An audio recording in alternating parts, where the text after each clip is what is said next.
No. You're making claims that I disagree with. Why would I let you continue if you're just going to keep making claims predicated on the initial? Oh, why would you let us continue? Meaningless. Yeah, that's just esoteric nonsense. It's not esoteric. You just haven't read it. Well, since it's not a logical contradiction for God to not exist, then in some possible world, he doesn't exist.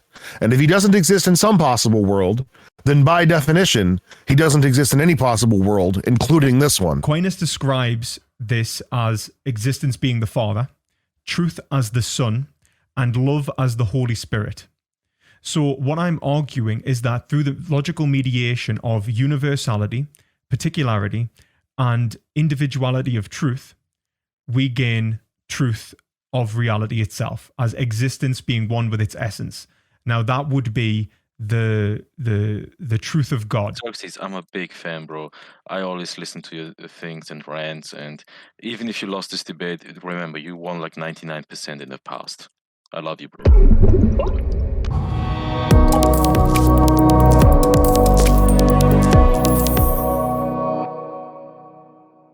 Hello, I'm Perspective Philosophy. I'm actually called Lewis. I graduated I did philosophy at 2 Russell Group universities in the UK. I am a Catholic philosopher now. I was agnostic for 8 years, but have reverted to Catholicism. I've run a YouTube channel called Perspective Philosophy, where I discuss philosophy, surprisingly, and veganism and ethics in general. So yeah, check that out. I also do a course on philosophy. So yeah. All right. I'm King Xerxes. I didn't study philosophy when I was in college, but I did study the New Testament. I don't know how much of that we're going to discuss in this debate, though. Anyway, I'm an internet atheist neckbeard, I guess. Most people in the audience already know me. Atheist debater extraordinaire. Nope, that's me. All right. Who would like to begin?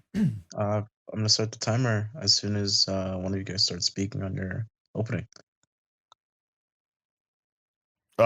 Perspective, you're the guest. You can go ahead. Yeah, sure. So, hello everyone. Thank you for having us on. So my argument is going to be based around, metaphysics and epistemology, and the necessity of the Christian God as I don't want to say presupposition, because I think that lends too much ambiguity to it, but rather a necessary prerequisite for any given fact. So, first of all, I would like to argue that we must accept the existence of truth, as in truth with a capital T. I would say that truth itself is necessary, and that truth is, and I take truth to be the existence of known reality. So, truth, in terms of theories of truth, I come from a theory called hermeneutics, which I can elaborate on later. I would say that truth has 3 more moments according to the 3 figures of logic. I wouldn't accept 4 figures of logic. I know some people argue for 4, but I think the 4th is redundant. I think 3 figures is appropriate. And in that, I would say that there is universal truths, or there are universal truths, there are particular truths, and there are individual truths as set forth by Aristotle. I would say that the combination of these 3 moments map directly onto the Trinity, with universality being the Father, with particularity being the Son, and individuality being the Holy Spirit. Universality I take to be allness, that which encompasses everything. Particularity I take to be thisness, that which is, the most individuated, if you will, the most modernistic, as in a monad, a single unit. And individuality as to be a set, or a limited universal, so something like a species essence, so like humanity and so on. So why these 3 persons, and rather not just 3 logical, concepts that are necessarily mind independent? So what is being assumed in my argument is a realist conception of truth. I am not going to at least I hope I'm not going to have to argue against something like epistemological anti-realism, the belief that truth does not exist, because I think it's a self-refuting take to say that there is no truth. Well, then how do you get the truth of the fact that there is no truth? And metaphysical idealism. So metaphysical idealism is the belief that fundamentally reality reduces down to idea, that it is fundamentally constituted of idea. Now, this doesn't mean that material objects, quote unquote, don't exist, that there isn't an external world, but rather that the external world is only reducible to ideas, and that these ideas are what Hegel and Schelling would describe as petrified intelligence, which means a priori logical constructs which are sort of petrified or stagnated into a single being. So think of it like this. If all that exists externally or in the universe is energy, and that all matter is comprised of this energy, that this energy is vibrating at a specific frequency determines the material characteristics of a given being, the information which is the frequency of that energy is essentially the determining factor of what any material being would be. And so I would take this to be a mathematical or an a priori concept, an idea, and not necessarily some sort of abstract material being. So from such a position, we begin with consciousness and not with some sort of abstract material reality. And if we begin with consciousness, then what we have is at the foundation of everything is what Hegel would call the notion or the idea, like this concept. And this concept I take to be a developing structure which interrelates with itself as various identities in a material world and into nature and so on. So you would get, like, for example, the mechanistic process. Oh, right. Oh, God. Basically, I'll have to elaborate as I go on, but I would take this to essentially lead to a process of individuality. All right. Oh, dear Lord.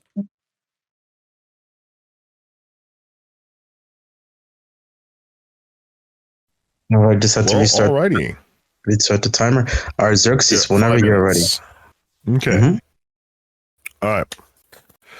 So before I lay out my arguments, I would first like to establish the definitions and set of parameters I will be using to solidify my premises. As the motion dictates, I do affirm that the Christian God does not exist. But what exactly is the Christian God?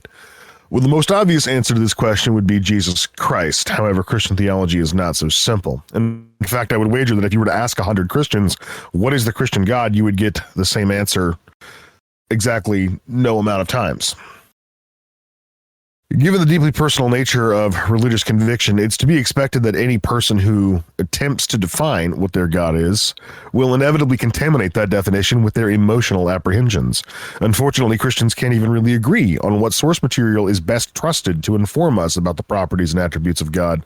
While most Christians may cite the Bible is often ambiguous, overly poetic, or even outright contradictory in its descriptions of God. Other Christians may cite papal authority or apostolic succession, neither of which do much to consistently describe God either. Most attempts at defining the Christian God are expressions of bombastic platitudes or, like the Bible, unintelligibly esoteric. Of course, while Christians don't generally agree on every property of God, most, if not all, will at least agree that God is mysterious. So mysterious, even, that none of us are even capable of understanding him at all. Which, I suppose, at that point, it turns the entire argument moot. If God himself, should he exist, completely escapes human comprehension, then what are we really even talking about here? Let me start by laying down what I believe to be the most comprehensive and denominationally inclusive definition of the Christian God. An all-powerful, all-knowing, morally perfect, necessary being with a will, desires, thoughts, goals, and an emotionally intricate consciousness, who created the universe with the intent of having a loving, filial relationship with human beings, whom he also created in his own image or likeness. The following are a list of properties that most Christians believe their God possesses, and the properties I will primarily be focusing on in this debate. Omnipotence, meaning having all power. Omniscience, having all knowledge. Moral perfection, and necessary existence, meaning that if this being exists, it must exist in all possible worlds. Some other properties which may come up are spacelessness, timelessness, immateriality, infallibility, perfect justice, perfect mercy, perfect wisdom, and perfect rationality. Now to set the parameters. The axiomatic premise of my argument against the existence of the Christian God is the following. By definition, anything which exists adheres to the logical laws of identity, non-contradiction, and excluded middle. This means an entity which exists must be itself, it cannot be itself and not itself simultaneously, and it cannot both exist and not exist simultaneously. These premises may seem obvious, but rest assured these most fundamental of principles will come into question when you weaponize them against religious ideas. Existence itself is the condition by which a thing fulfills properties in reality. If a thing is defined as having a contradictory set of properties, it does not exist in reality. Examples of this would be a circle with corners, a married bachelor, or a stick with only one end. You may find yourselves flatly incapable of conceiving these things because they are just completely incoherent. They are not things to begin with, just a jumbled mess of words. Indeed, I will be arguing the Christian God belongs to this category as well. The last parameter I will set is the principle I call proprietary limbo. How low will you go? The idea being that if one defines a thing, how much can we subtract from the definition before it stops being the original thing in question? Not to be confused with the ship of Theseus, this principle sets out to cement the essential properties of a particular object or thing. I ask you, if we were to discover an entity who possessed all of the aforementioned properties, except for, say, the property of moral perfection, would it still be the Christian God? What if it lacked omniscience, omnipotence, necessary existence? What if it was actually made of some composite material? At what point do we draw the line? Which of the conventional properties of God are absolutely necessary? For many Christians, all of them. If an entity were discovered who lacked just one of these properties but maintained all others, it would not be the Christian God by definition. For other Christians, they only care about quote-unquote the big four: omnipotence, omniscience, moral perfection, and necessary existence. So, for the majority of this debate, I will set out to demonstrate that it is not logically possible for an entity to possess any one of these four properties, let alone all four in simultaneity. Some of the properties contradict each other, others are self-contradictory. These arguments will be laid out in my rebuttal period. If the properties of the Christian God cannot be actualized in reality, then the Christian God himself cannot be actual, and therefore he does not exist. That's my time. Awesome. With 10 seconds to spare. All right. Yeah. If you are ready for the rebuttal. Oh God, yeah. I don't know how to rebuke that because I don't know if there's anything there to rebuke. It's not to say that you didn't lay the foundations for what I think will be an interesting argument, but there isn't an argument there to rebuke. Essentially, my argument is I hope at least it's coming across, is based upon the three divine persons in the Trinity being the fundamental, the foundations of truth in its various logical moments. And so I would like to hope that my argument here will hopefully alleviate any of the concerns that your argument once presented will essentially develop, because it seems to me that you believe that the Christian God is contradictory because of the various attributes which are being attributed to it. The thing is that what we need to consider is why we are attributing these attributes, and especially especially specifically the omniscience, omnibenevolence, and omnipotence, and it being necessary and self-subsisting. These are the kind of attributes that I think are the most controversial. I think that people usually kind of focus on. And the reason that I think that it causes so many problems is that people don't often understand what is being attributed or why. It's usually attributed because if we look towards Aquinas, what we take to be God as this perfect being is the unity of essence and existence. And he's actually building upon the Aristotelian and Platonic traditions, in which, God is this absolute universal in the Platonic tradition. And in the Aristotelian tradition, he is the self-actualizing being. And he is saying that it is both, that he is this absolutely simple self-actualizing being, and he's this unity of essence and existence. And from that point of saying there is a unity of essence and existence, which I would argue is truth, since that is the unity of a proposed nature of reality or essence of reality or form of reality, a knowable reality with itself. That would be like P equals P, a law of identity.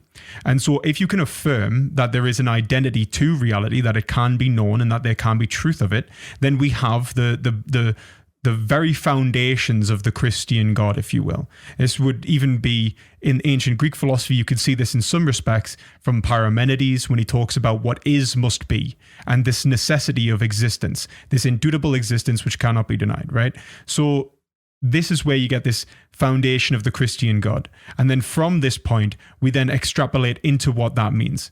Okay. And then when we would say that in his universality, God the Father created everything, since he is the foundation of all existence. He is the first cause.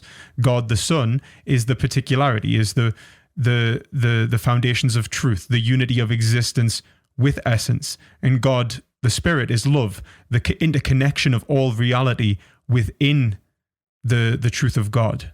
And so that this is the way that Christians approach this, or like I'd say Catholics and specifically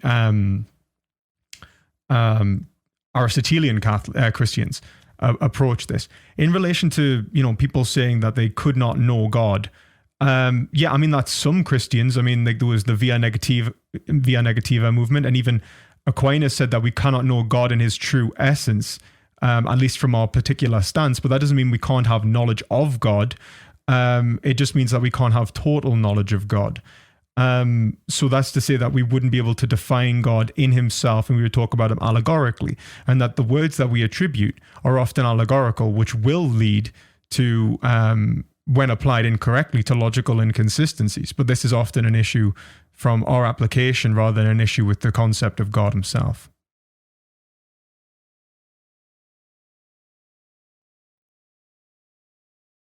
And do you see your time? Yeah. Okay. Give me one moment just to reset the timer. Okay.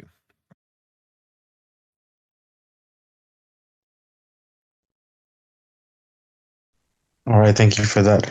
Xerxes, whenever you're ready. Just make sure we have 10 minutes, right? Because that was an Yep, awful 10 quick minutes uninterrupted. Up to you. All right, let's go.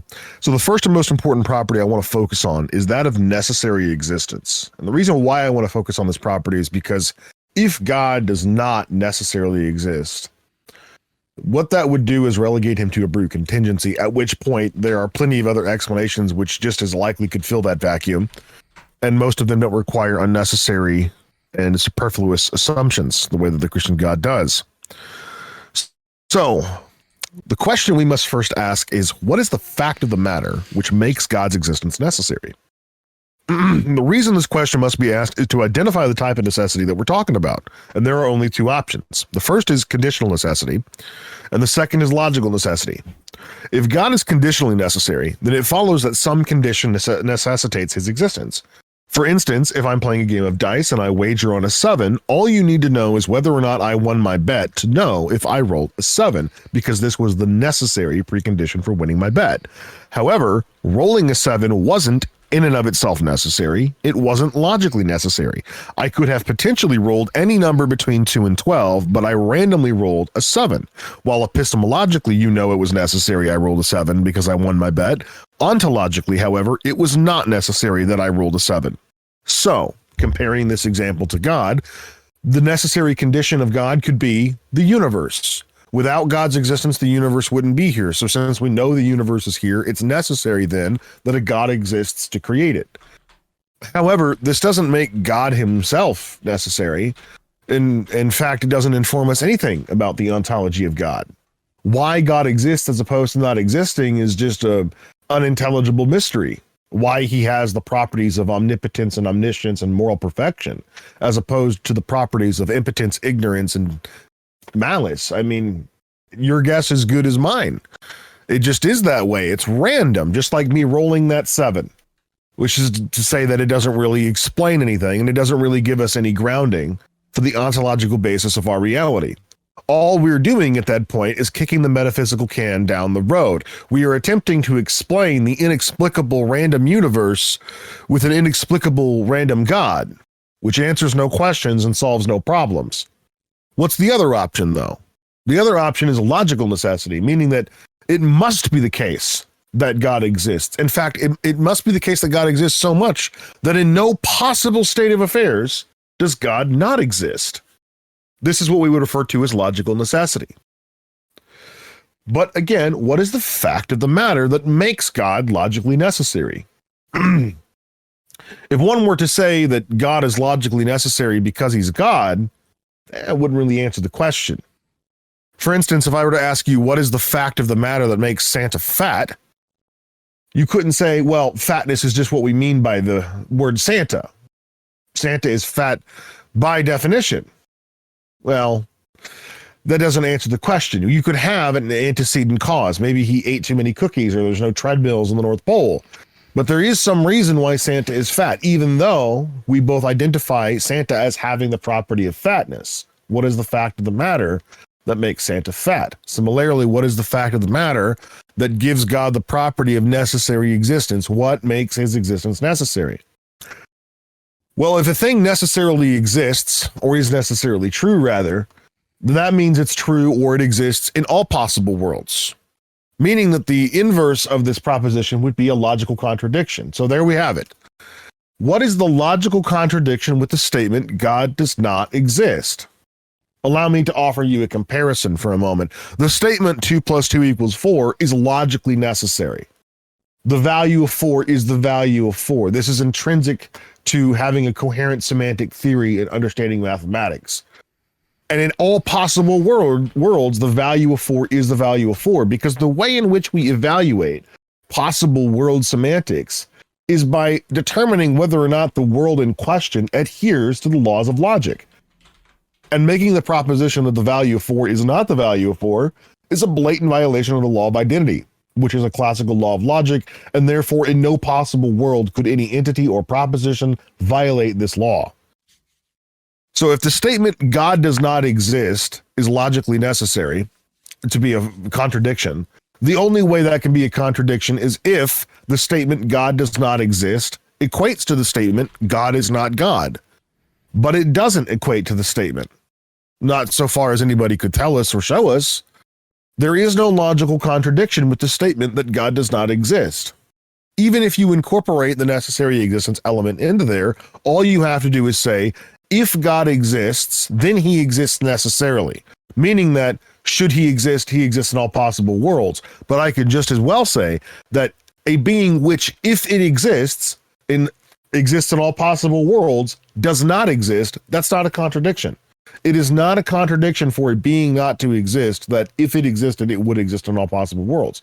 All we're saying at that point is there is no such being which exists in all possible worlds. That is not a contradictory statement. It doesn't contradict itself, although it could contradict reality.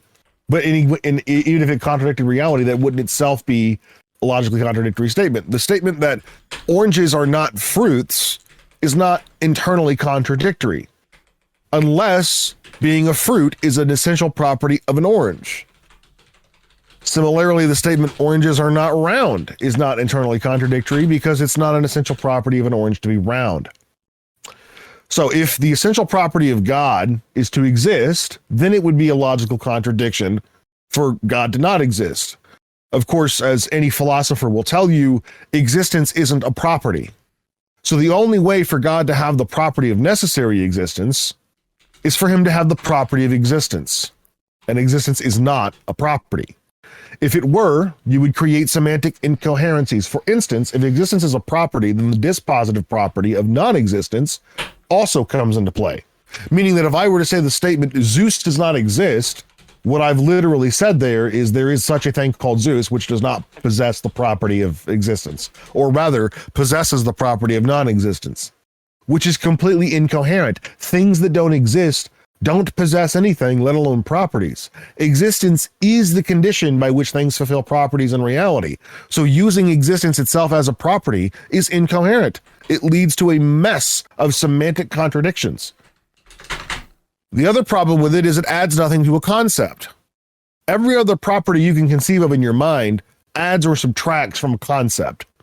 Whether I tell you something is tall or short, fat or thin, round or square, all of these things meaningfully change the concept. But if I were to ask you to conceive of for a moment an island, and you did so, What would be the meaningful difference between conceiving of an island and conceiving of an island that exists? Nothing.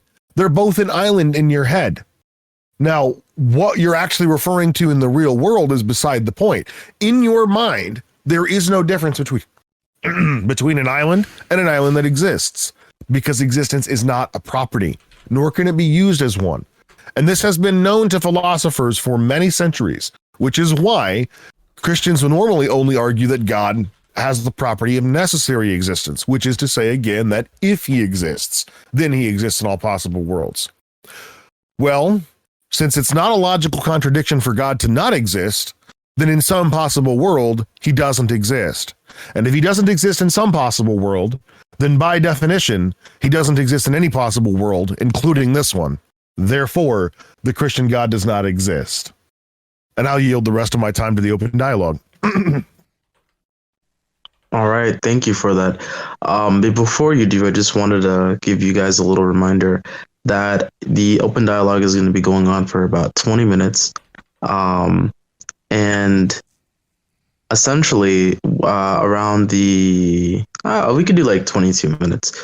So essentially around the 20 to 21 minute mark, I'm going to just let you guys know 1 minute left, so you can collect your thoughts on whatever back and forth you need to.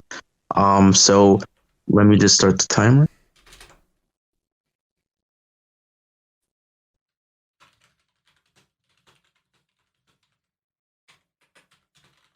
All right, gentlemen, you may begin. Whoever wants to go back and forth. Yeah, I'd love to, if that's okay. Go ahead, So yeah, I mean, I like how much you've committed to there. So like in terms of there's one thing I really wanted to sort of hammer down on, which is the idea that you could say that a necessary being exists in all possible worlds, but then doesn't exist. No, that is an active contradiction. That's actually incoherent. Like to say that something necessarily exists in all possible worlds, and then to say that it doesn't exist is incoherent. Like I don't know how to. Okay. That's not what I'm saying. Okay, that's great. What I'm saying is that there is no such being which exists in all possible worlds. Okay, right? but because I could say that this being A, which if it exists in all possible worlds, does not exist. Right. So it's a conditional. That statement in and of itself is not a logical contradiction. Okay. Right. Yeah. Yes. So if that statement in and of itself isn't a logical contradiction, then in some possible world this being does not exist, and by definition does not exist. So you'd be denying the existence of a necessary being. Absolutely. Yeah. So you wouldn't be saying if Richard Swinburne on this as well. You wouldn't. So you'd be just saying that there wasn't a being which exists in all possible worlds. Yeah, there is no such being which exists in all possible worlds, nor could there be. And again, I can reference some other philosophers for you on this, such as Philippe Leon and Richard Swinburne. Yeah, that's fine. I'm just making sure that I'm understanding you correctly, because from what I understood, what you said was that if a being existed in all possible worlds, that it wouldn't exist. And I was like, well, obviously that's a direct contradiction. No. Yeah. Okay. So at least we agree on that. Okay. The statement, a being which, if it exists in all possible worlds, does not exist, isn't a logical contradiction. And because it's not a logical contradiction, but if in it, some possible world, this being doesn't exist. And if in some possible world this being doesn't exist, then it doesn't exist in any possible world based on the definition. No, wait, how did you manage to extrapolate? So all you're saying is that, it's an esoteric take. So you're saying if a being doesn't exist, if a being necessarily exists, it exists in all possible worlds. And no. Well, listen to the statement. Listen to the statement. A being which, if it exists in all possible worlds, does not exist. There is no such thing as a being which exists in all possible worlds. Right. So, all right. So you're affirming that you can make the case for a possible world in which this being does not exist. Yes, because it's not a logical contradiction to say it doesn't exist. The only way to make it a logical contradiction is to give the being the property of existence, which isn't a property. You'd remove the conditional. And so you'd say that a necessary being exists in all possible worlds. And then obviously you couldn't then say it doesn't exist. Then it would become a contradiction because you would remove the conditional. Because it wouldn't have if anymore. So you say if you remove the if and you say instead, a necessary being exists in all possible worlds, And then you would simply say like, well, it must exist in this one. But Yes, or any the fact given of the matter that makes it exist in all possible worlds. Yeah, let's because if I were to ask you what is the logical contradiction with the statement God doesn't exist, saying that he exists in all possible worlds is giving him the property of existence. Yeah, That's that's been uncontroversial in philosophy forever. Well, no, You cannot use existence as a property. Well, one, it's not since forever. Actually, the argument that you're referencing was Kant's refutation of the ontological argument, in which he argues that you cannot use existence as a predicate, not a property. But 300 years is a pretty long time. Yeah, it is. And the argument really is, and the whole point that Kant makes is that it doesn't add any quality to the being, to the essence of a being, but really indicates its occurrence in reality. Now, Kant believed that there was a separation between, let's say, truth and reality, which is why he made this noumenal, phenomenal divide in his philosophy. Now, one, I would reject that divide as incoherent, and two, I would say that the point that even if you read that as it is, if you take existence of a being in reality, like you've already presupposed a reality, a truth of reality, that there is an existence which you can know, which can be perfectly knowable. And what truth, as I argued from the first instance, actually is to be the existence of known reality. In its so the absolute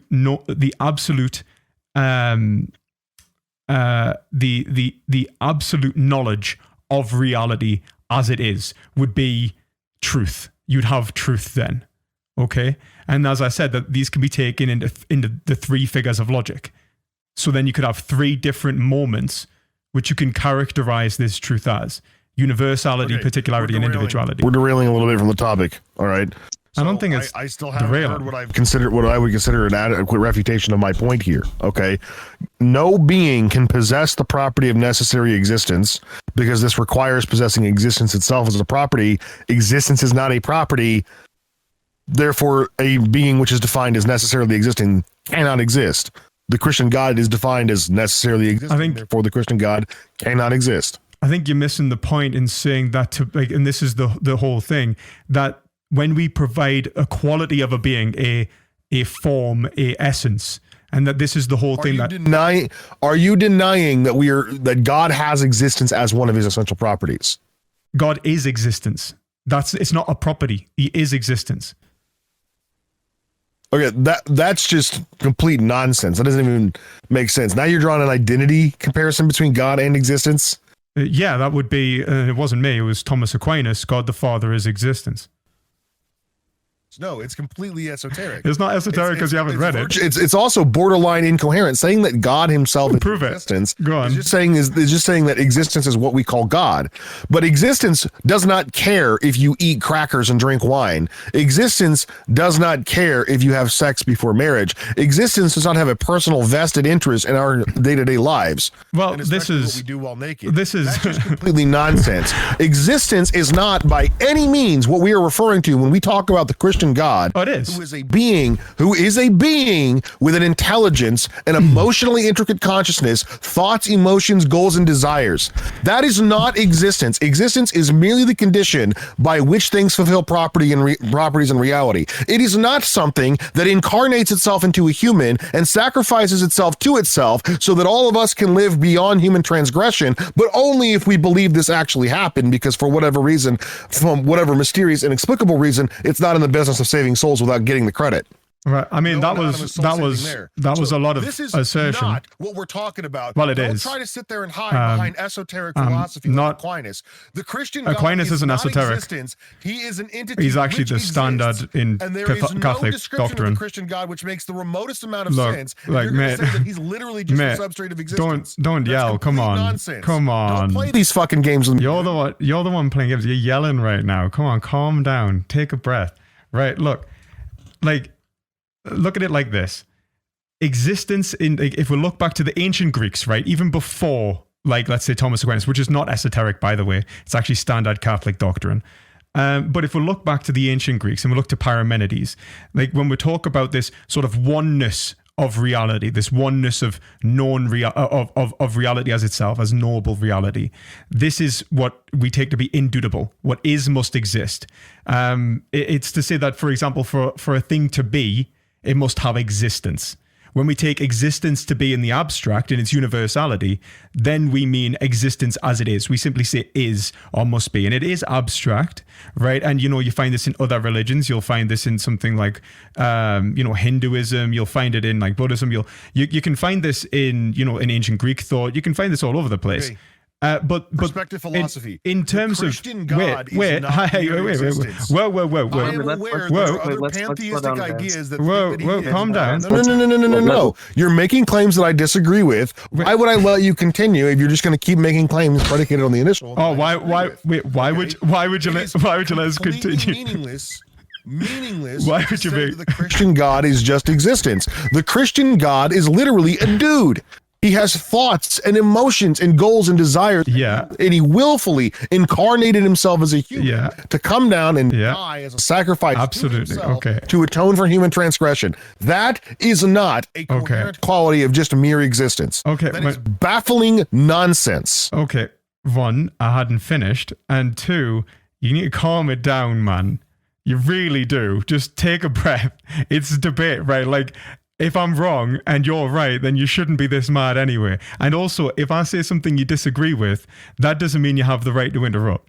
Okay, so from the point of existence, we can then say that there has to be a truth of this existence, an indubitable truth of this existence. What is existence? What is the essence of this existence? That would be... Existence is the condition by which things fulfill properties in reality. It's the condition of being real. Right, if that's essentially it. I mean, that in its abstract. And that's why, like, for example, Aquinas would say God is purely simple. Now, why would you then say if God is purely simple that he existed as the Son? As like, the man who, as you said, the man who came down as incarnate, died on a cross and so on, right? And Aquinas shows that this is the truth of God, the concrete concrete instantiality of that being in reality. So it's to say that God is present in reality itself, that he can be real, he can be made concrete as a form, as a limited aspect of himself. This would be his logical particularity. Remember, this relates to the three figures of logic. If we have the universality of a being, then we must have the particularity of a being. And Aristotle already described why. Because to even affirm the particularity of a thing, we've had to start with the middle, we have to use the middle term of individuality, which predicates particularity. So we need to prove particularity. So then we move on to the second figure of logic. How do we prove the particularity of God? Okay, and then we're going to end up with the Holy Spirit, and then the Holy Spirit is going to mediate the Father and the Son, which is why I said this breaks down into the three figures of logic as a single, subsisting, unified, simplistic reality. It is truth. Yeah, that's just ad hoc garbage. Well, talk about the Christian God. We were talking about the God. Good one. With the early Jews and the Israelites, and then later on, apparently the Christians, and has had a meaningful impact on our reality, and has orchestrated our reality to bend to his will on a number of occasions to perform miracles to his chosen people. All right. This is not just mere existence. This is not just some basic philosophical substrate. This is a dude. This is a person. A mind, a conscious agent. Conscious agents are not simple by very definition. They are not simple. A conscious mind, willful mind, requires constituent parts. Does it? Requires an intricate series of mental content in its essence. Not to mention, it's already borderline incoherent to suggest that a mind could exist sans a physical body to generate it. Well, but even if I were to permit that, even if you were to permit it, it's especially incoherent to suggest that this thing is not only a conscious mind with thoughts and emotions and goals and desires, but that it is just merely simple and just existence. No, that's a blatant logical contradiction. You cannot have a thing be simple and also have constituent parts, which a mind has. A mind doesn't actually have to have constituent parts. As I said, the basis of this is ideal. Minds that we've ever had any reference to, calm down. Wait. Have constituent parts. Look, I'll let you finish, man. Look, I don't interrupt you. You need to take a breath. Take a breath, man. All minds we have ever observed perspective. You're not invading Greece. Brains. Come on, man. And they have not been simple. This is, you need to calm down. So you saying that a mind calm doesn't down. need a physical brain is blind It's speculation. okay. It's okay. You don't have any evidence It's to all support right. that. It's going to be okay. It's going to be okay. Don't worry. Look, Stop patronizing me and just deal with the substance of the conversation. I'll stop Do here. you have any I'll- evidence I'll whatsoever stop to being- support look, that it's even possible? I'll stop treating you as a child when you stop acting like Do one. you have evidence hold to on, guys, support that guys. it's even Let's slow possible down. for a mind to let's- be simple or Wait, non-physical? let's slow down. Let's slow down. So maybe there was like a misunderstanding. Xerxes, just reiterate just briefly. So we're all on the same point, and then he can respond. And we can go back and forth. But yeah, let's try to keep the interruptions minimal. Go ahead, reiterate, Xerxes.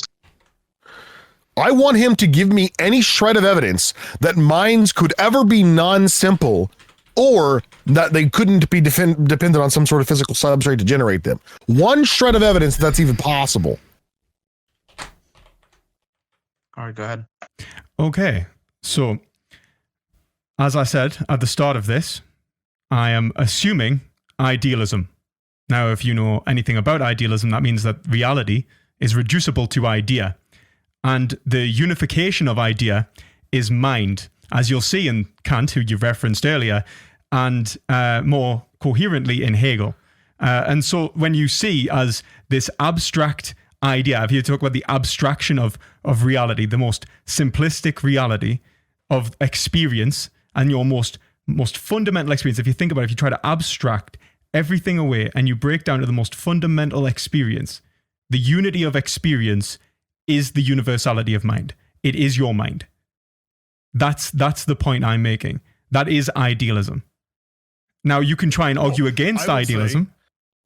I would say that minds are the emergent properties of brains, which has been the case 100% of the time thus far. I hit you hard enough in the brain, I can alter your mind. I give you certain medications, I can alter your mind. Yes. Your mind will alter if you're physically tired or if you're physically hurt or injured, right? This will all alter your mind. So it does not appear to be the case in any confined experiment we've ever attempted to conduct on this subject that the mind is independent of the physical brain.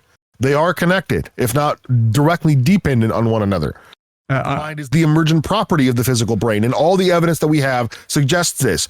Even if what you were saying is true, and there could be a simple, non-physically emergent mind, we would have no idea what that looks like, and it would bear none of the common properties of a mind, to the point where using the word mind to describe it is completely obsolete and unnecessary, if not to mention dishonest, because it wouldn't be a mind. It would share no commonalities with all the minds that we have references to. My mind, your mind, the minds of everybody in the audience. Whatever this quote-unquote mind would be so alien to us in concept that we wouldn't be able to describe it at all. We potentially wouldn't even have the capacity to evaluate or measure it, because what the hell is it if it isn't the emergent property of a physical substrate, if there's no physical component to it, if there's no way to actually identify its existence as opposed to its non-existence?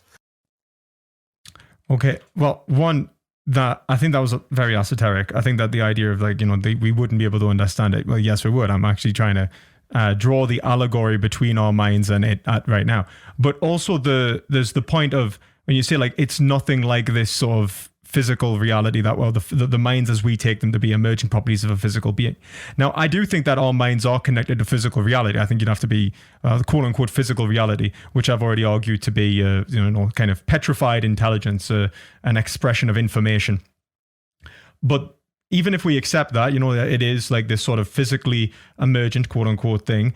Yeah, that's fine. That's subjective. You could have a particular mind, a single instance of a mind. That's fine. That has nothing to do with the relationship of the absolute mind, which would be God.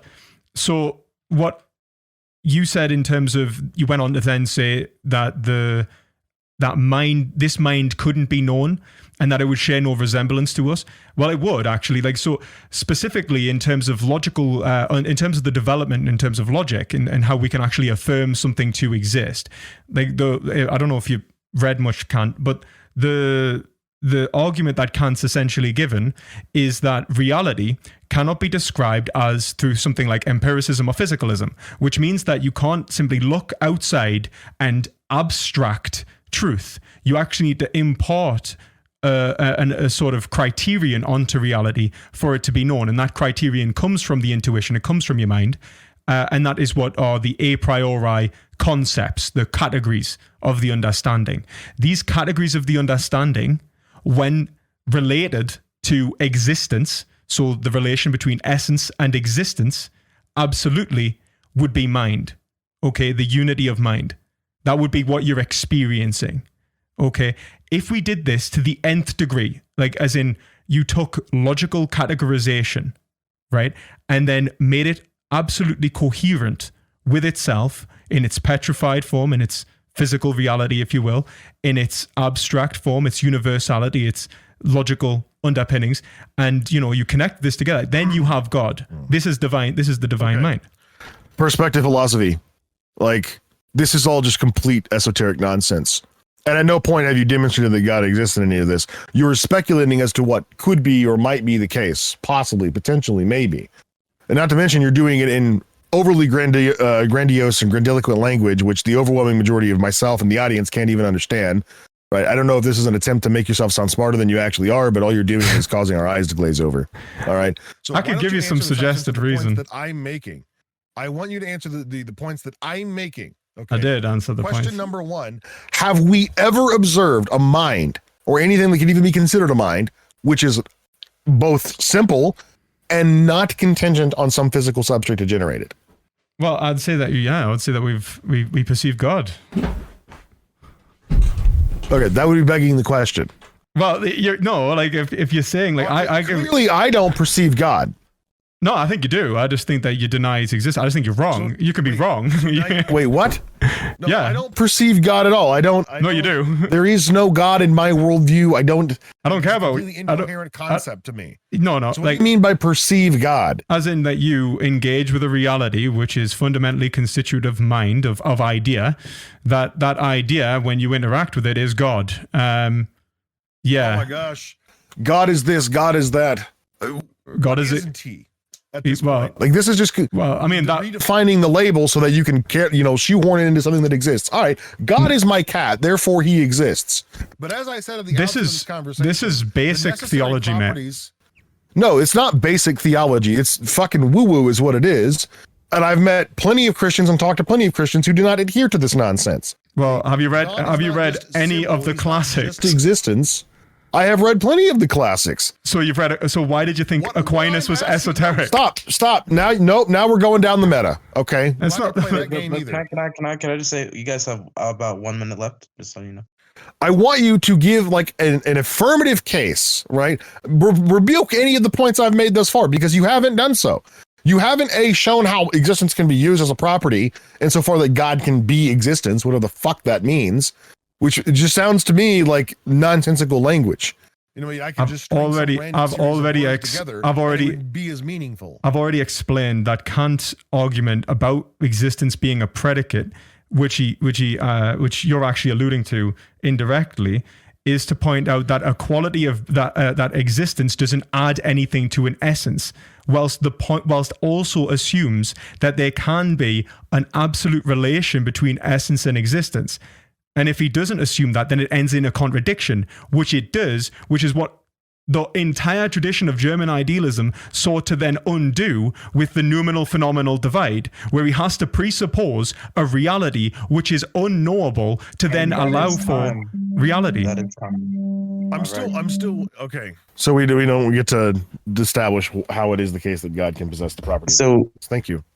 So that's about 22 minutes. Really, really heated, just nuance back and forth. The audience was entertained. But right now we're gonna go into closing statements. It's about 5 minutes for Xerxes, 5 minutes for our guest, and I believe that our guest was the one that started, and Xerxes responded. So Xerxes, do you feel comfortable starting, and then our guest respond?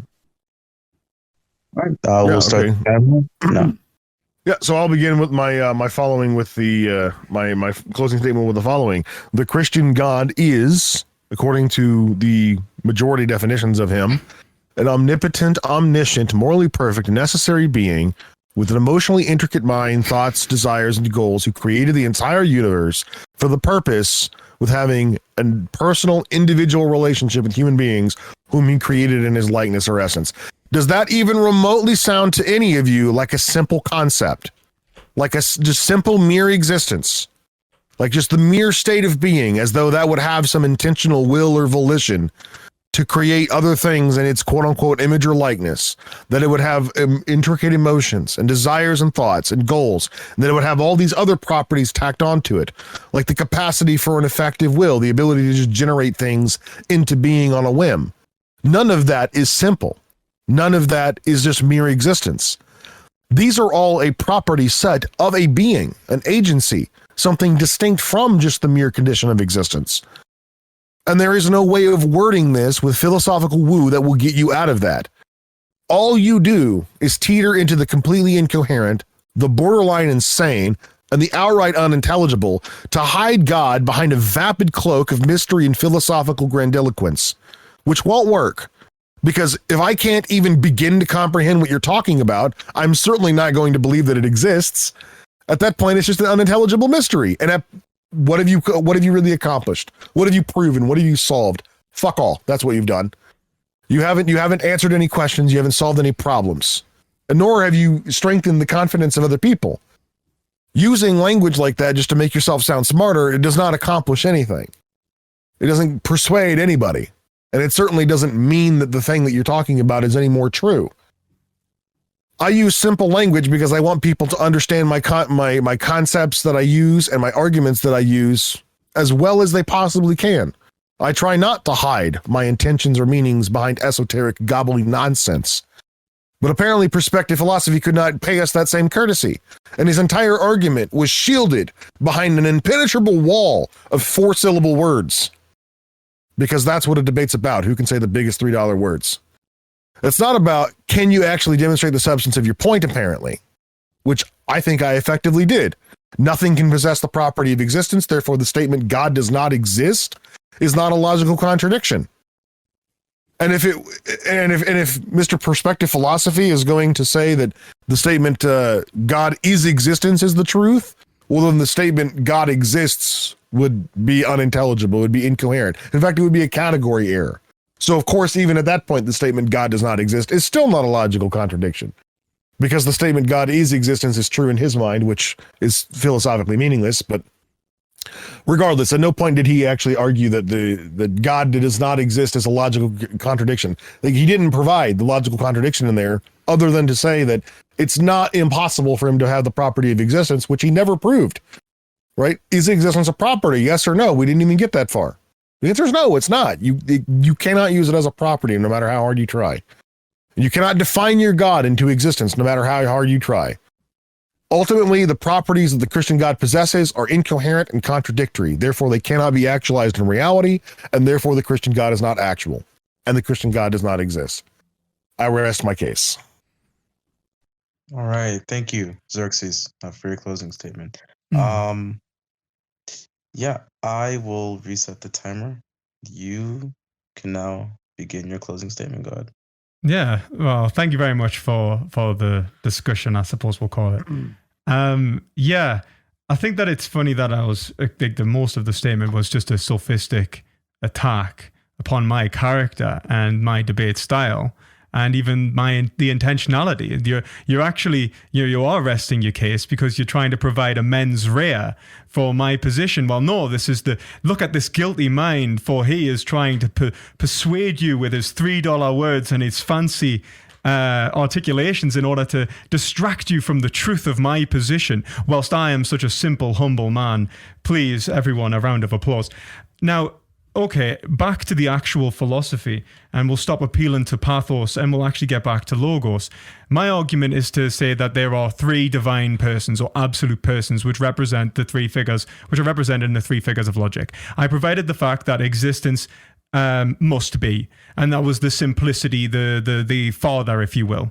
The next step of that process was meant to lead us on to the particularity of Christ, which is truth, which is the relationship between a concrete instantiated being, or an essence, and its reality. So if I say that a given thing exists, so a being, exists and it relates to perfectly to its existence, then we have truth. That's where you would say the Father and the Son exist in each other, or you would say that the relationship with the Father and the Son is necessary. And that relationship is one which is a mediation between essence and existence. Okay, so if we were to say that that something must exist, we are saying something must exist that necessitates the existence of an essence, which moves us on to the next step in the three figures of logic, which is the middle term of particularity. So that's the next step. Okay. Then after that, you have to mediate what is the synthesis of these two, that they can be combined. And that would be individuality. That would be the Holy Spirit in the Trinity. That is love. Love is the interconnection with reality and itself. This is, and when we talk about the attributes of God, we would say, let's say, for example, God on truth. Or let's say God as existence. I think I've adequately described why what exists must be in this sort of abstract unity of existence. I'd like to hope that people can take the time to read into idealism. I do think it's the best metaphysical theory, but I'm not going to give you an argument for idealism now. The next step would be to say that in terms of truth, can we deny truth? No, we can't deny truth. Okay, so if we can't deny truth because we can't deny existence, because we'd have to deny the existence of truth, or we'd have to deny the truth of existence rather. And so they are intermediating. The next in terms of that intermediation is love, which is the connection of truth and existence. Why should I care? What is it that I'm caring about? And so on.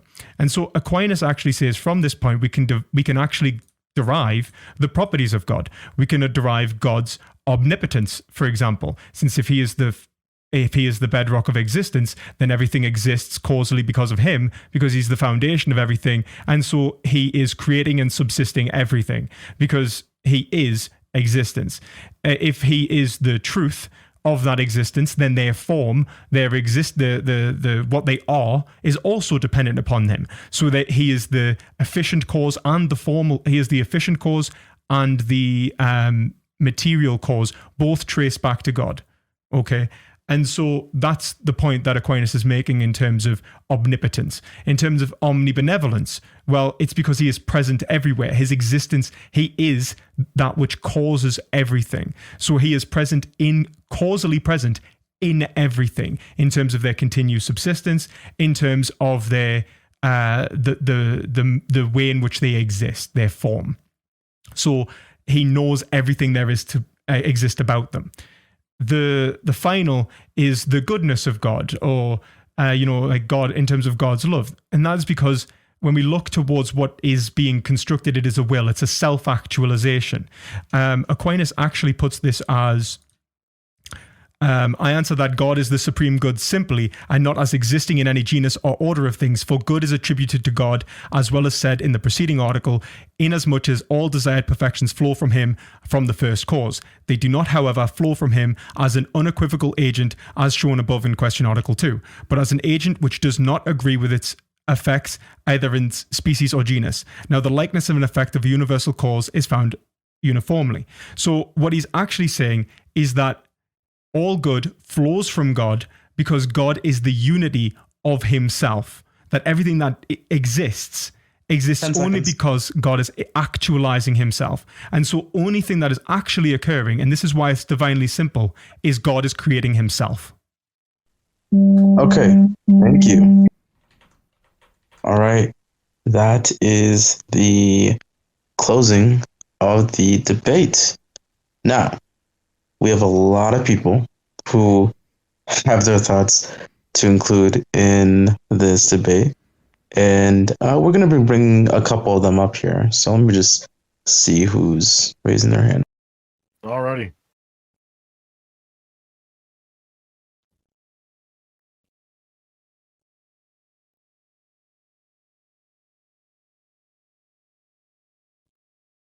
Hello. Oh yeah. And by the way, before you go, Evil Guy, I just want to say, for anyone else that wants to speak, you can either ping me in the chat or you can raise your hand. And ideally, raise your hand. It's easier for me to find you. But you can ping me in the chat, and I will invite you to speak. But yeah, go ahead, Evil Guy. Ask whatever question you want to ask.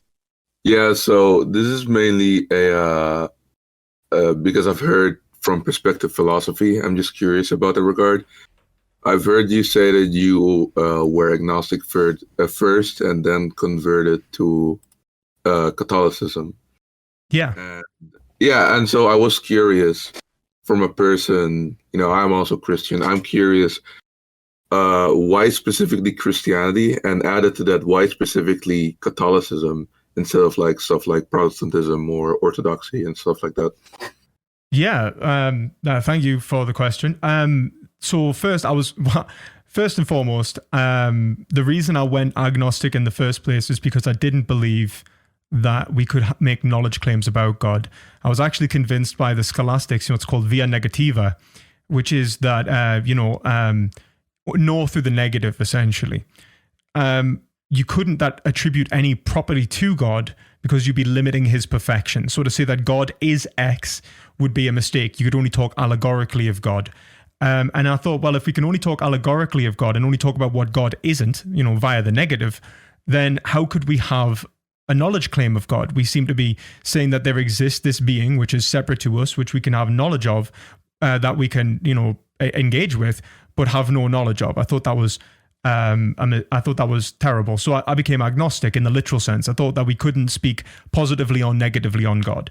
The reason I reverted was actually an argument given in Hegel's Science of Logic, and it's an argument that I've been trying to sort of convey here in many ways, which is essentially that what I took to be God was very much universal, but I didn't see God in terms of its logical foundation. I didn't understand God in terms of how it would relate logically to reality. And I already knew that idealism was correct. At least I would argue so. I would say that I already knew that, like from my philosophical career. I was already a Hegelian. And by the time I read the Science of Logic and I seen how he expressed God as this absolute person, as the absolute personhood, or the absolute persons, which unites the substance of reality, existence and essence, truly with itself as one single logos. And that's what really moved me back towards Christianity. Why I went to Catholicism? Well, one, I think that Catholicism, I really appreciate the universality. I think that the church should be universal. I think that the love that necessarily connects all beings should be shared between all beings. And this should allow for an epistemological unity of the church. We should all be engaging around the same tradition and progressing the same tradition. And I also think that, the Catholic Trinity is better than a better explanation than the Orthodox Trinity, that the Father and the Son, from the Father and the Son comes the Spirit, because the unity of truth, because essence and existence are codependent. One cannot, essentially subsist without the other. And so their relationship is this subsistence, this synthesis, but they themselves exist they exist at the same level, if you will, rather than the Orthodox Trinity putting the Father above the Son and then the Spirit, the Father and the Son and the Spirit. And then not Protestantism. Well, because Protestantism, it depends on what kind of Protestantism you're talking about. There are good Protestant traditions, but there are some very bad ones as well, which are, homophobic, which are malicious, which are dogmatic. And it depends, like there are some brilliant traditions and there are brilliant thinkers. So it depends on what Protestantism you're talking about. I would say that, again, really, I have no major problems with some of them. But I do have some sort of theological hiccups depending upon the tradition. But most are good, but there are also some very radical ones as well. All right, thank you for that. All right, thank you for that, evil guy. And are you able to go back down, or do you want me to help you? I can go back down myself. Thank you. Cool. I'm just gonna get another hand raise. Spades. I'm gonna bring you up.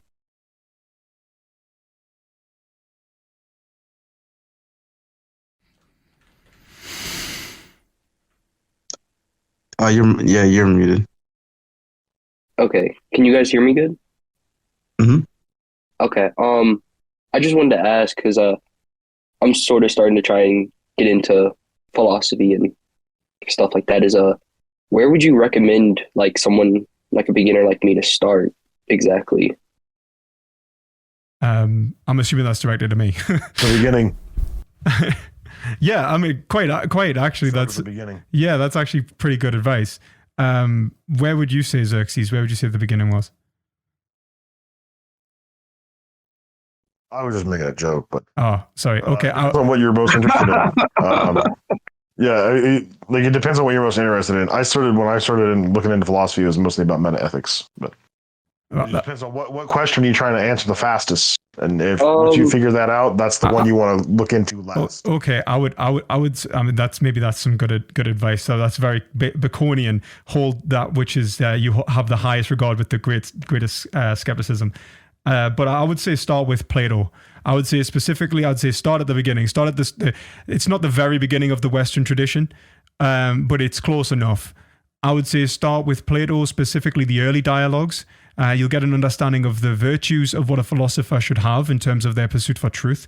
And it's also written in such a way as to not presume any sort of knowledge of philosophy, because this is sort of the beginning of the philosophical tradition of the institution itself. So I would say start with maybe Plato's Protagoras or Plato's Gorgias. They are written for the average person. They're actually quite fun to read. They're small books. From that point, if you've got that down, check out the Meno, the Phaedo, maybe the Phaedrus.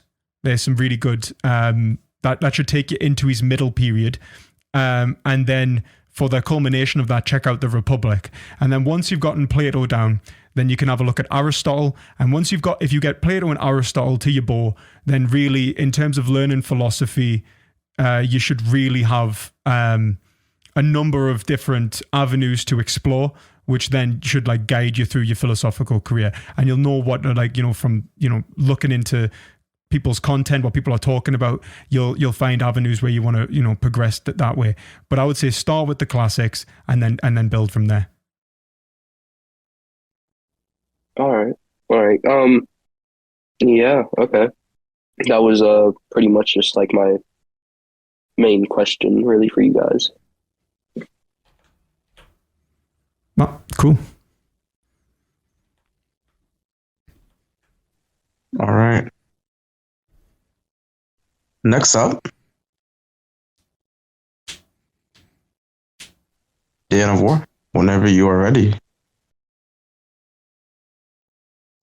Hello? Testing? Yeah, we can hear you loud and clear, man. Go ahead. Oh, okay. Very good.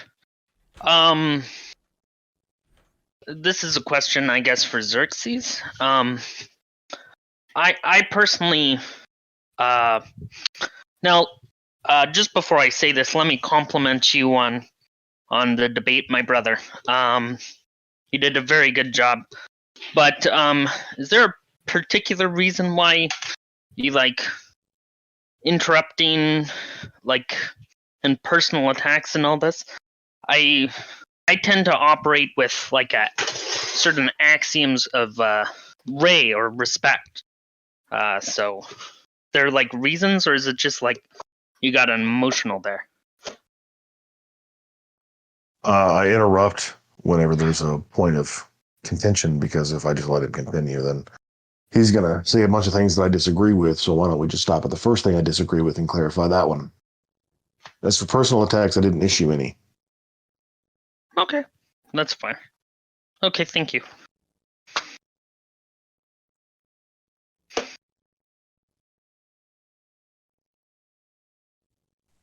Is that all, Dan? Yep. All right. Yeah. Whenever you. If you could, maybe Drake. I don't know how to move, so.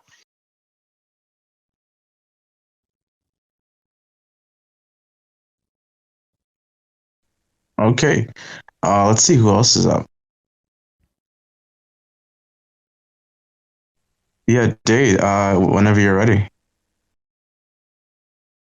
Hi, can you hear me? Loud and clear. Cool. Xerxes, love you, man. But my question is for perspective. So when I was listening to your the part where you said God is existence, Mm-hmm. it felt because I understand you're coming from a perspective of idealism. Sorry, I have to speak a little bit quiet. I hope you can still hear me. No, that's fine.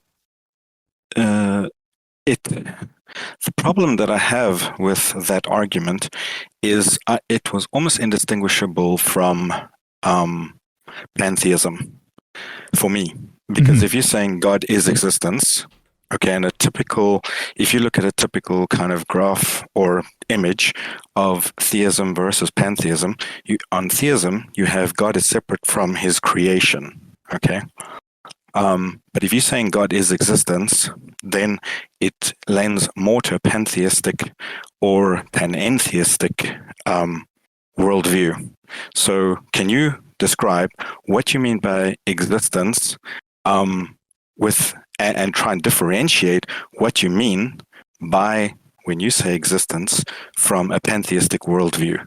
How can God be existence?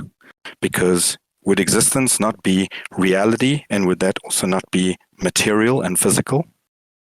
Yeah, that's my question. Yeah, that's great. Yeah, I mean that's actually something that's directly. So if you want to check out, there's actually a part on this. If in Hegel's logic, it's like under substance on the Hegel's logic, the Encyclopedia Logic 151. He actually writes on this, and he writes of like it's true that God is necessity. He's no less the absolute thing, but also the absolute person.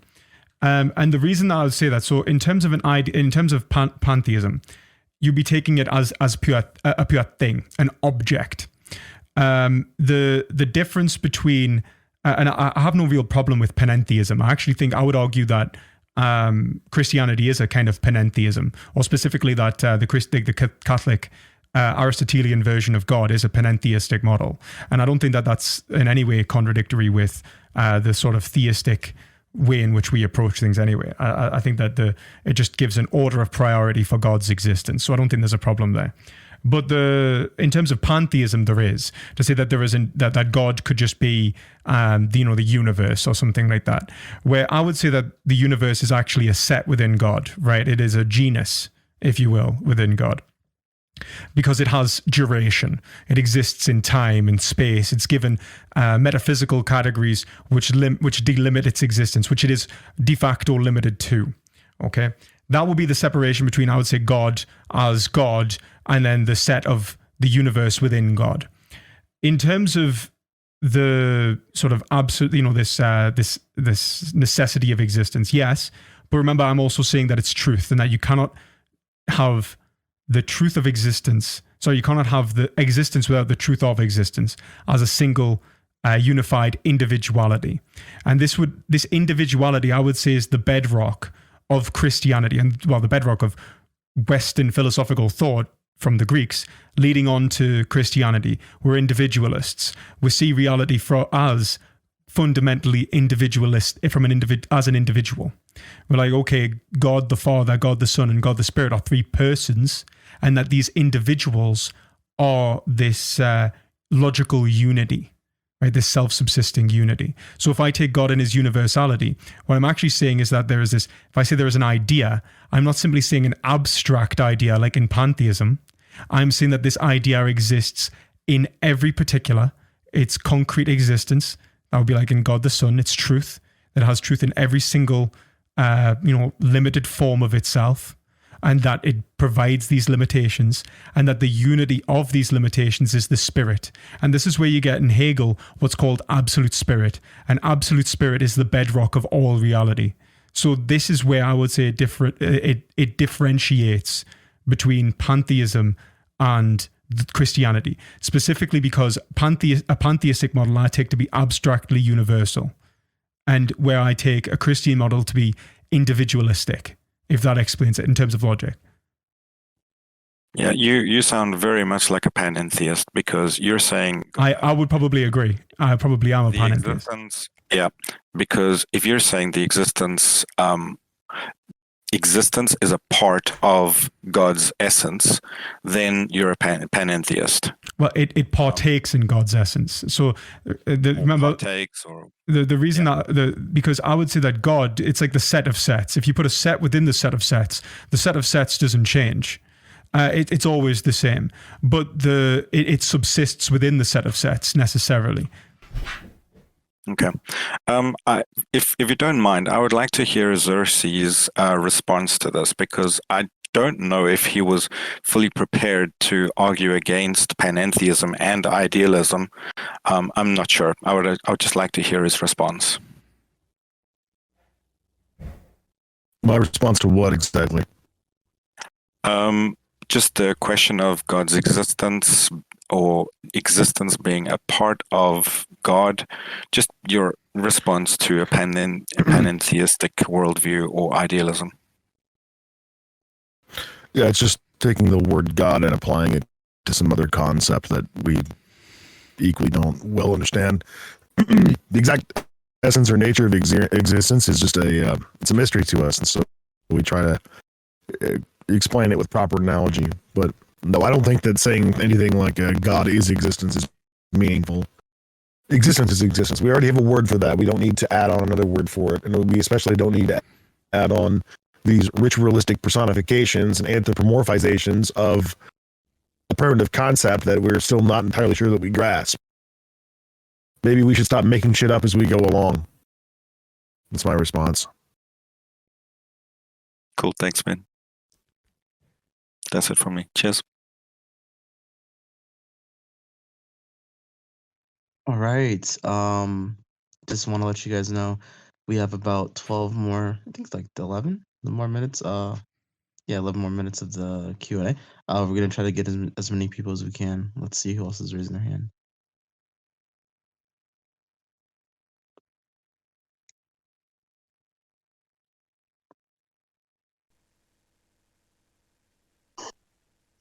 Okay. Epic. Hello? You ready? Go ahead. Okay. Well, hold on. Let me. That's okay.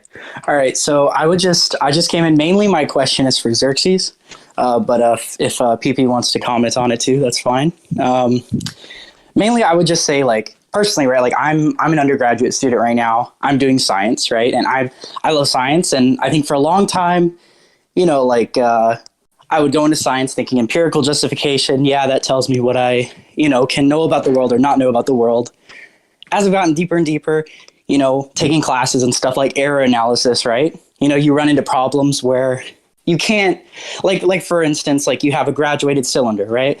10 people go into a room, someone says it's 10.2, someone says it's 10.3, right? But we say we can know that there's 10.2 or 10.3 milliliters of whatever liquid is in the container because, we observed it, right? However, when you talk about observation, there's all these different things that could change it, right?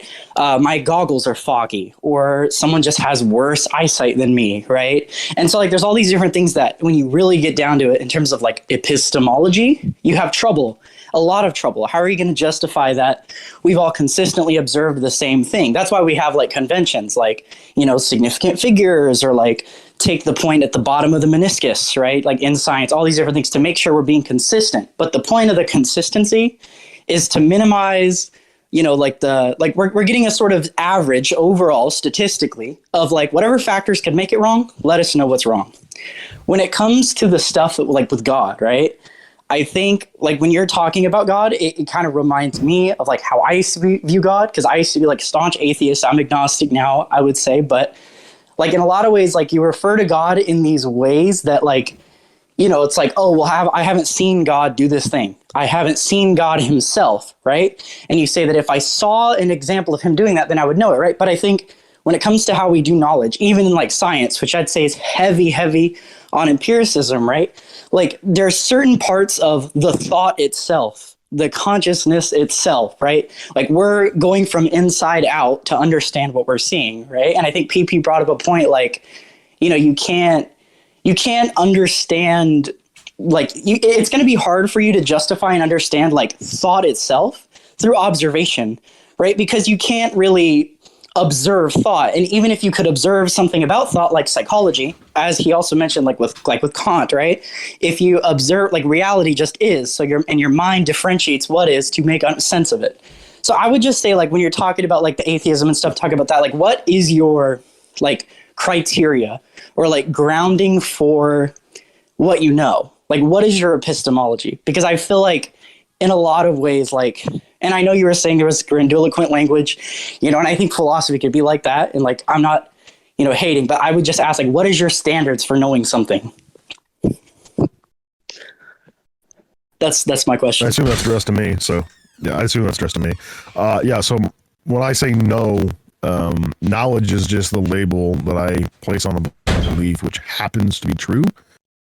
Right. So if I were to say I have a justified true belief, that means that I accept that there is this proposition that is true, and I can defend this adequately without much inconsistency or contradictions in my worldview. But my only know quite a few things. Sorry, go ahead. I thought you cut out. But most of the things I would claim to know, like they're very few and far between. I guess though, I would just say, like, because I think of the way you're going about it, this is just my assessment, I could be totally wrong, but you're kind of looking at it as like, what can I like test, justify, verify, right? Because if it's a question that I can't verify, how could I know it? I'm assuming you're taking that position. I would just say, like, and I don't know, maybe this is more than one question, my bad if I'm taking too long, but I would just say, like, how do you, because if you're going to say, I'm going to use the methods that allow me to verify what is true the best, you're kind of begging the question, right? Like, you're going in a circle because you're assuming that the method is, you can't say, I know what's true because this method best gets truth, right? Because it's just a circle. You know what I mean? No, it's not a circle. The whole reason justifying your reasoning shtick, that's nothing. It's not even a meaningful point to address. Well, I think nobody on the planet has the capacity to move beyond their subjective reasoning. So yeah, the only way that we can determine the reliability of something is the consistency of its efficacy. Okay, like, so how often does this lead us to reliable results that can be reproduced and repeated? This is completely wrong. If I may just quickly step in and maybe answer as well. I think that the point is that, one, I would say that even the subjectivity of your reasoning is actually the result of the internalization of external concepts which have been constructed by individuals before you are born, and intermediation of those concepts which you've then internalized and then refer back to as a language, and you use this to create arguments. So like to say that your reasoning is subjective alone, no, like the way that to say that you've used a word right or wrong, you actually refer to an objective basis, or at least an intersubjective basis, to then say, well, no, have I actually thought correctly or incorrectly? Have I designated this correctly or incorrectly in relation to the forms and ways of life which we've agreed upon? And I recommend checking out maybe Wittgenstein on that. But also to sort of bring it back to your point on, when we're looking at a test tube or something, and we're looking in terms of like error analysis, how can we say it's, let's say, one measurement or the other? I think that the epistemological, especially with Kant and then even Hegel more so, there is this there's something even worse at play, and Hume points this out actually first, where he's saying, like, where are these a priori concepts in reality? Where can I abstract, for example, causation, where I'm saying that this is caused?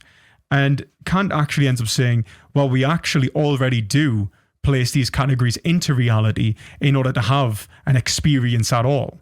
Now, Hegel takes that and he says, yes, but then through intermediation with others, then we can come to know what is knowable. We can come to test our categorizations. And this is, I think, the bedrock of science, which takes our logical categorizations, the structures and the ways in which we think, applies it to reality, creates a method of testing, we create a hypothesis about that reality, test it, and then when it falls apart, we gain the issues in our reasoning just as much as knowledge of an external world. We gain knowledge of the external world by learning how to categorize reality more correctly. And so this leads to developments in, let's say, mathematical expressions of reality. And I think one of the more interesting ones of this is, for example, real numbers, and talk of irrational numbers. It's like, are the numbers irrational or is it us? Are the numbers real? Like, what does it mean for a real number to exist? Quantum mechanics, there was a paper recently from what I'm aware that was writing on quantum theory that was that was arguing that quantum theory would only be possible with the application. It may require the application of real numbers, and that would say that these numbers, which we take to be sort of like in terms of the way in which we perceive them to be imprecise and irrational, are actually concrete. These actually are the better way of expressing a knowable reality. It's just that we aren't perceiving the way in which we are categorizing reality is wrong, and we have to reform our categories. And that's what I think is actually happening in science as well. So I think that you're right in saying, like, there is this consciousness, this component consciousness in which we apply categories to reality. But what Hegel's saying is that we're applying them to an already categorized reality, which forces us to then attempt to cohere those categories with an observable world. And it's this back and forth which forms truth. And if you're interested in that sort of thing, then check out hermeneutics, philosophical hermeneutics. And there's an author called Gadamer who writes a lot about that. Thank you. Yeah, that's pretty much my question. Thanks. All right. There's actually 2 more people that I'm going to be going over. I'm so sorry for those that won't get their questions answered. Maybe some other time. But next up is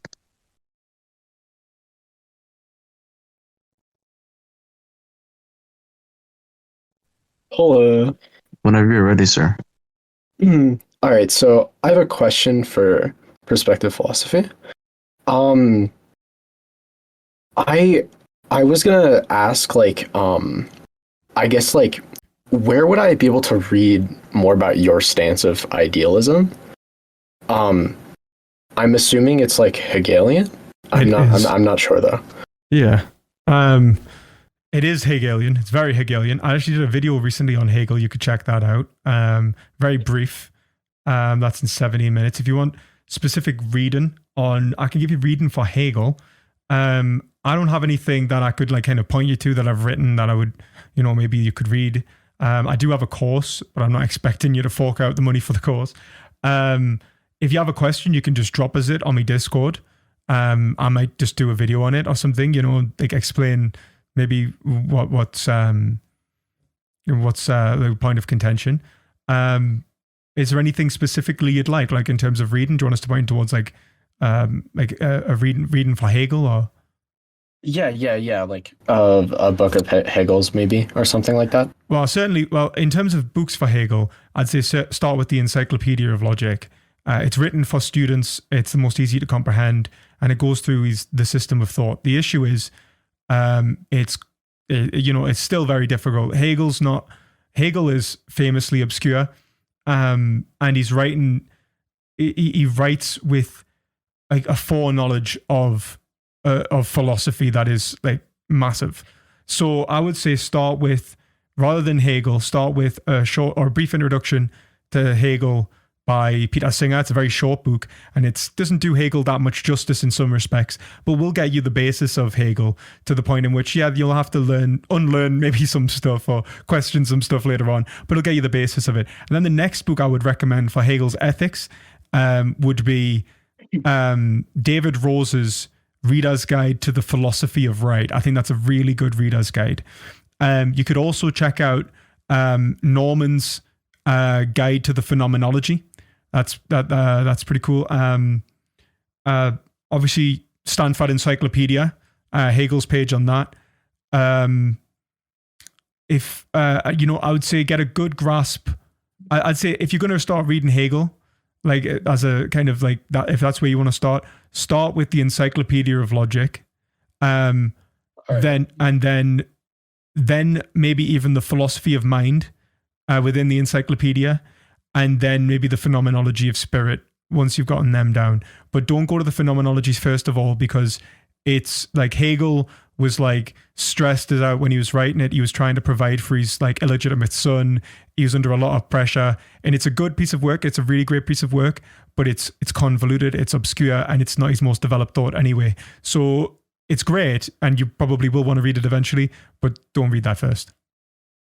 All right, that makes sense. I guess like, I mean like that. I mean that's like a lot of reading. Is there anyone that like that like maybe points to like anything super concise regarding like that form of idealism? Or but yeah, I mean, you could go and check out. There's a guy on YouTube called I mean, the thing is that there's a lot of this that is going to be dependent upon other it's built up of about 1,000 years of philosophy, right? Like 2,000 years, about 1,500 years of philosophy, right? Where there is going to be some reading involved, but maybe check out Gregory Sadler as well. Like he's on YouTube. He's he's a philosophy professor. He does a series called Half Hour Hegel. That's really cool. You could check out. I think Gadamer has essays on Hegel, which are pretty cool. And I think Philosophy Overdose, if you check them out, even has Gadamer, who's like world famous, world class philosopher, explaining Hegel on various in 8-minute videos, like just sort of explaining what he means. So check them out. That's Philosophy Overdose on YouTube. And someone in the chat just said Robert Brandom. Robert Brandam's really great.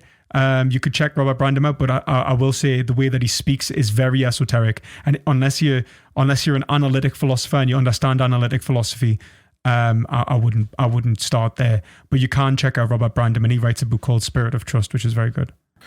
I apologize, but we are going to need to move on. I have to go soon. Okay. Then I'll see myself out. Thank you.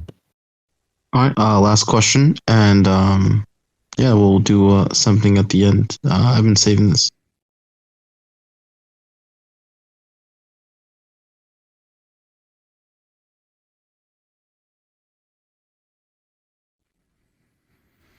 Sorry guys. I misclicked. It's actually Fallout Kanye that's gonna speak. I'm sorry. Hello. Thank you for having me, Zeus. So I'm going to make it real quick because I know you guys are running out of time. My question is to prospective philosophy. I have listened to what you said. I mostly agree with most of it. However, I have a question. Would it not make sense, if you think of Occam's razor, that it would be more logically sound and likely to remove as many entities out of your construct that you build it, if you didn't follow the Trinity but said, okay, there's this one being instead of three? Thank you. Yeah, great question. I wouldn't say so, specifically because I think that the Trinity, in what it's actually expressing, is the personhood in a specific way. So God in concrete form as Christ, God in spirit as the unity as love, and then the universality of God as the Father. And I think without these three logical modes intermediating, then you don't actually form the single one God. You end up taking God to be one-sided, and you end up saying you end up either coming up with an abstract God and you start speaking of Godheads, or God falls to the point of absolute particularity, and you start saying, well, God doesn't exist, and you fall into empiricism. So persons are like attributes. I wouldn't say they're attributes. I would say they're moments. The points points of God in moments of his existence. If I was to talk about God in his universality, I'd talk about him as the Father. If I talk about God in his particularity, I'll talk about him as the Son. And if I talk about God in his individuality, I will talk about him as the Spirit. The same substance, but three persons, three logical ways of defining that one substance. Okay, I see. Thank you. I understand now. Still disagree.